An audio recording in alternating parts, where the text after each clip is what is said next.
We reported this last night. It was an exclusive to Newshub. They came out with a leaked document from Cabinet that basically said Brooke van Velden, the Minister of Businesses and Not Business Workers, is that right? Minister of Business Owners is what it's called. Wage slavery.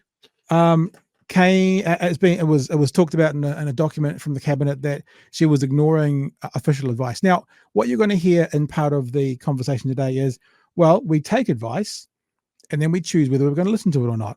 I mean, just to think about that sounds like my 83-year-old grandfather going, well, the doctor said I should stop smoking. I've taken his advice. He can fuck himself. It kind of feels like that. It's like you would hope and think, I'm not being too trusting of government organizations, but most of the time, the official advice should be considered more than just, nah, we'll do it our way. And after my misogynistic take last night, Joe, you'll remember that. I know you were disgusted on the inexperience of a 31-year-old, any 31-year-old who's never had a real job, making these decisions. I did wonder through the night, I wonder how much of this is not coming from her, but I wonder how much of it is being driven from those above her and she's carrying it out. That sounds really disparaging, but I just had that wonder. That's all. I also had a thought about it. Yep. And look, the advice that she got obviously ran counter to the Act's donations. Yeah. That's where I landed on that. Yeah. People have paid for something, Pat. Yeah. They want it.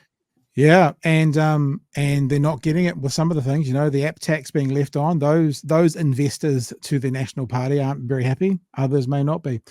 Let's have a look then at the story from Newshub tonight. This is the follow-up to last night's story. An investigation has been launched into how secret cabinet papers about fair pay agreements were leaked to Newshub. The Workplace Relations Minister today brushed off the leak and defended her decision to ignore official advice that removing the agreements would disproportionately affect women, young people, Māori and Pacifica. Political reporter Amelia Wade has more. You should not be able to see these secret cabinet documents. I have every confidence in my cabinet. And yet, papers from one of their very first discussions about their plan to scrap fair pay agreements were leaked to Newshub. What I have been informed is that MB have, on their own volition, started up an investigation, and it's good that they're taking it seriously and they're acting swiftly about it. Notice at the moment, Chewy, no talk about the content of the leak still. I mean, I'm not saying there's not going to be any, but the focus tonight is on how dare there be a leak. Now, something I learned from this is it does actually sound like quite a lot of people get to see or have their hands on these papers. So Luxon might be correct. It may not be someone from within cabinet. And they do say that as a part of the investigation because, I guess secretaries or PAs or, the printer room, or there's a bunch of people, there may not be a printer room, but you know what I mean? There's a bunch of other people who may have access to them. So it may not be the cabinet. We kind of laughed a bit at that last night. Fair's fair. It may not be that, but it's still not a good look. Cabinet papers are leaking. Is that a concern to you?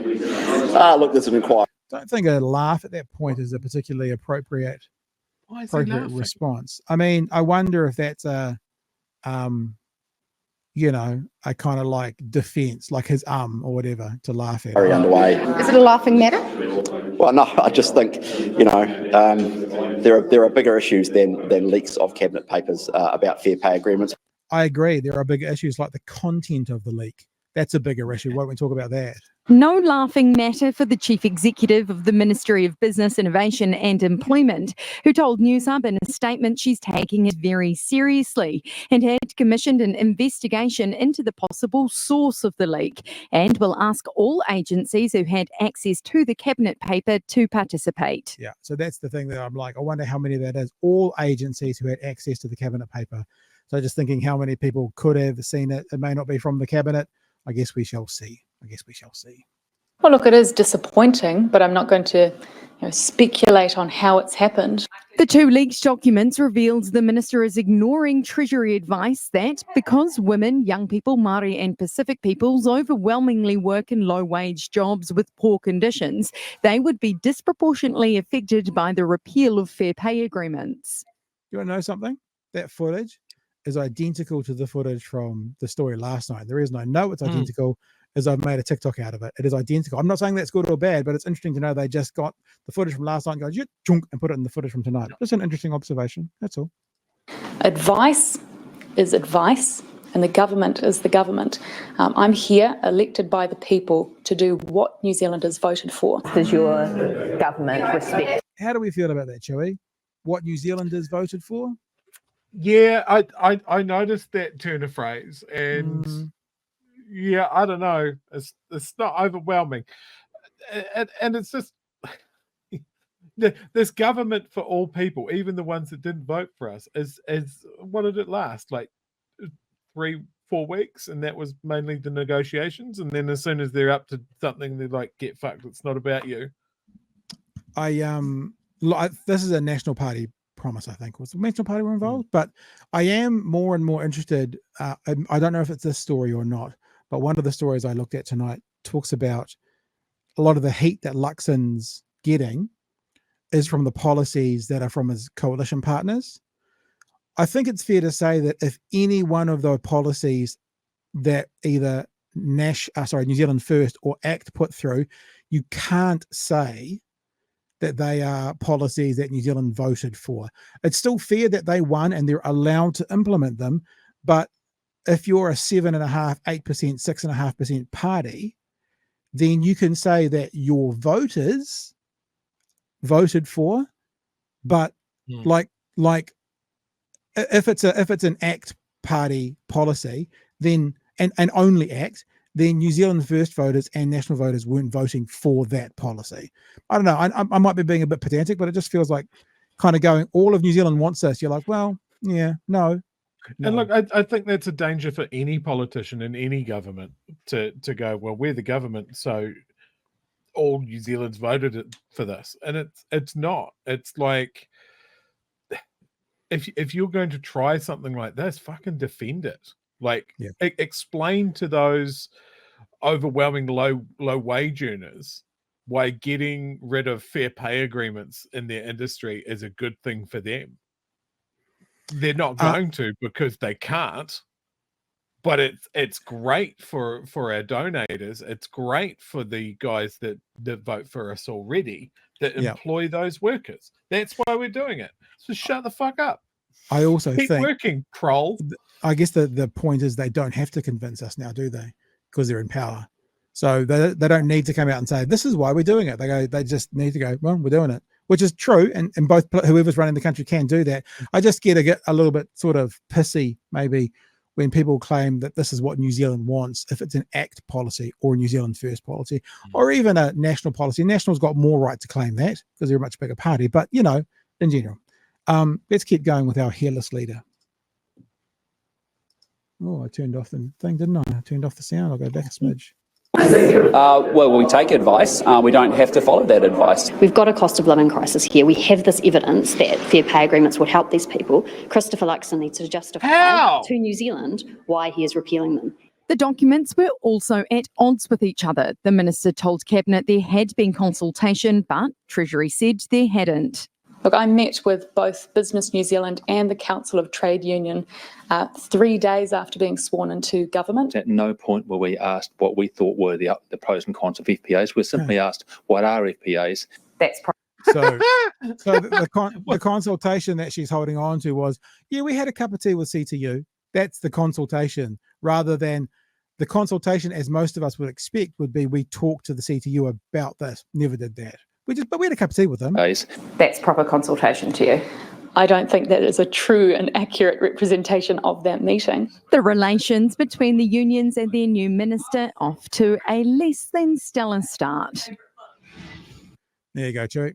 Story number one. I'm intrigued that, and some of the text are saying that only TV3 cover this, when Newshub cover this tonight. I think this is a pretty big story. It's a pretty big story because it's a leak, but also from what was on that leak as well. And I guess if you package that up with the other things that happened today, a show of force from a minor party not happy, it's a very interesting day for the new government. Certainly no honeymoon period, is there? No, not at all. And look, I think this is going to be Brooke's attitude towards low and middle income earners and dealing with the unions, which ACT has always had an absolute disdain for, they're going to get reminded pretty quickly what unions are capable of doing. And that's striking. Yeah. You know? So, yeah, bring it on. Join the union. Yeah. Hashtag enjoy. There you go. Maybe the CTU should sponsor us next year. Maybe that's what we should do. That'd be nice. But go find some cash from them to keep this mofo running along. I get the sense now I'm going to go on a bit of a limb here, right? But I get the sense that many of the New Zealand First and ACT supporters have spent, shall we say, the last 2 years ignoring official advice, and that's now flowing on into the people who are representing them in Parliament. I mean, whether it's the Wellington, the little Wellington village that sprung up, but there have been a lot of people on that side of the political spectrum that have spent a lot of time ignoring official advice. So I don't know whether it's the chicken and the egg or the egg and the chicken, or whether this is just naturally. I know this sounds really disparaging, and I saw B talking about being 31 in the chat, and I'm not trying to be disparaging, but I do think, how can a 31-year-old be so confident as to know as much as this? Never been in a negotiation for a job, never employed anyone. As we saw last night, we're straight from university into sort of lobbying groups. To be so confident, to be so ideologically set, it's almost fascinating to me if it weren't so serious. Look, I whenever we go down this track, I do hear the voice in my brain going, would we talk the same way about someone on our team? I would. So I do worry about that, because I know that that's what we'll catch flack on. But I think what you're talking about there is just like it's straight into, we were voted in government, we can fucking do what we want. Yeah, people can give us advice. I might not take it. You know, there's better ways to say that. Yeah. You know, rather than what it comes across of as dismissive and arrogant. And I think we've had a lot of that already from a government that promised to govern on behalf of all New Zealanders, whether they voted for this or not. Remember, that was part of Luxon's victory speech. Yeah. And also promising to be one of the most transparent governments New Zealand's ever seen. And I don't know if leaking documents counts as transparency, but hey, look, that could get them across the line. Let me answer your cutting words about, would we say this about a 31-year-old on our side? If the 31-year-old was applying to be a rugby coach, and they'd played rugby all through their teens, and then they'd gone to club rugby and they'd played club rugby there in their 20s, and they'd been the captain of the club rugby team at 25, and they'd been working with the coach, and then they'd sort of led their team and helped coach until they were 31, and then they wanted to become the coach, I'd be like, well, of course they're qualified. So my caveat would be, I wouldn't just say yes or no to criticizing the experience of a 31-year-old, but if you're going to be coming out making decisions based on what's best for business, and it's going to impact the workers, and you haven't done anything in business or been a worker that it's going to impact, yes, I will question your credibility as to being so confident about those decisions as opposed to being ideological. Is that a fair way to say it? Yeah. Well, I mean, the only reason I bring this up is because it's going to get thrown around. Yeah, it's fine. Maybe in our chat, maybe in other discussions, that classic whataboutism of like, oh, well, what if it was one of your guys? You didn't talk about this when Labour was in there, that sort of thing. And it is something that I think about, and it is something that Pat and I discussed. So just putting it out there. It's not something we've talked about because I don't think we had this situation. I don't think we had the situation.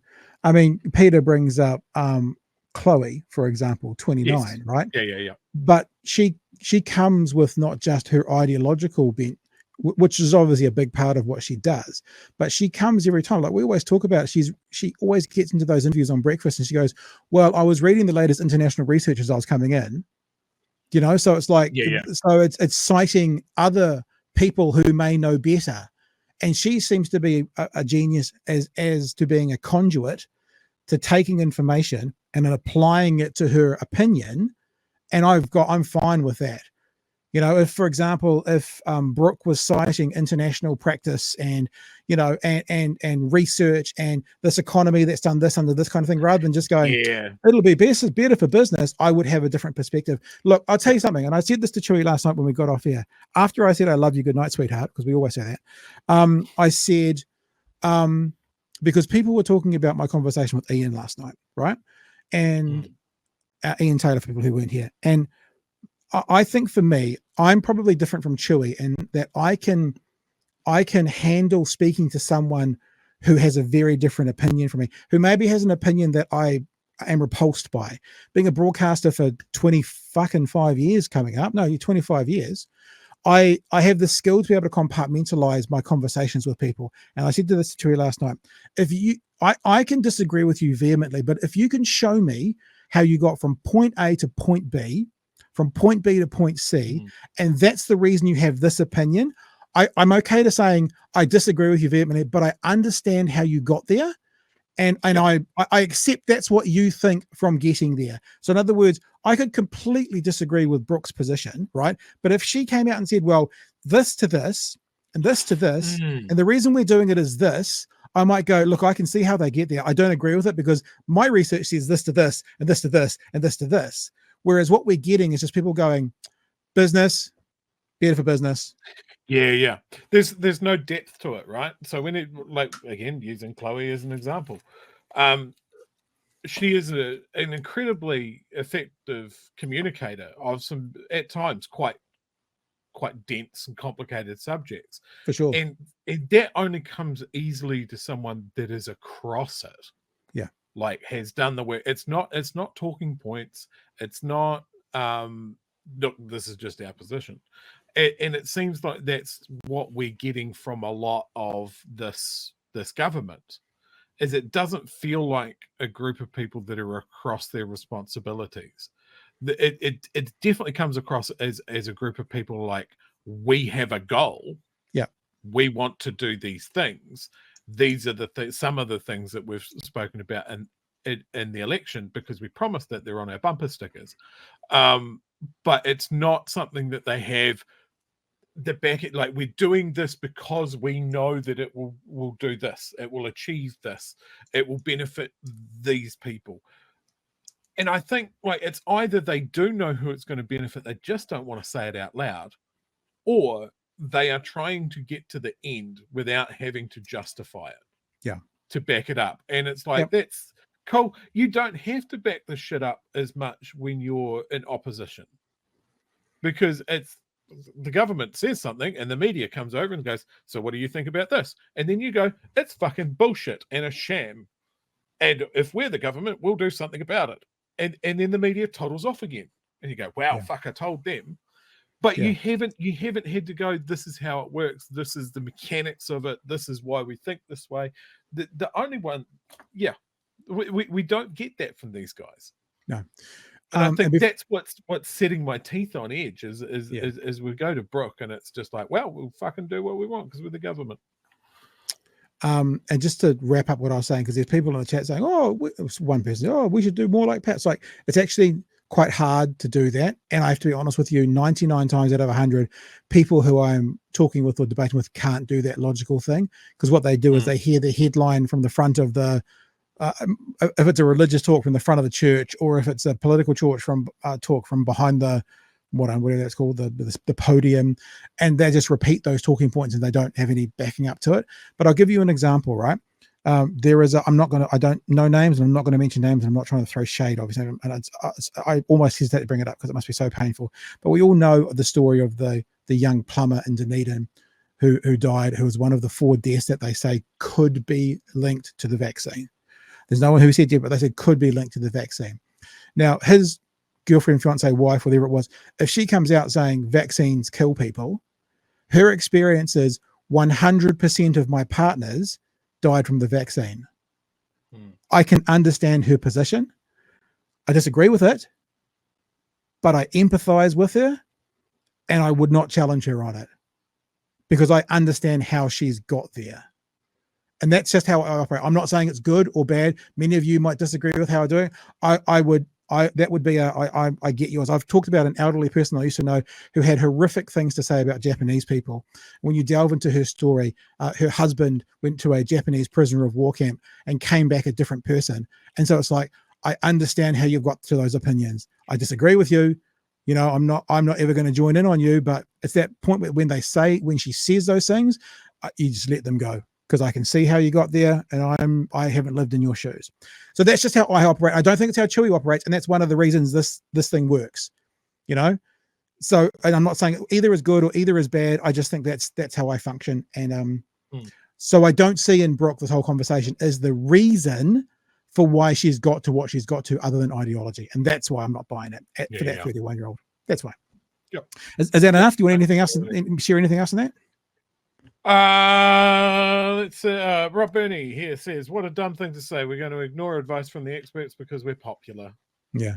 So popular. I'm one of the popular kids. Yeah. Dave here says a good comment. Less about the age, more about the lack of experience. I'm 33. I've been a union rep, been a worker, and been a boss, hired and fired people. There you go. I would love your opinion on workplace relations. Yeah. You know, and fair pay agreements. Perfect. Yeah, 100%.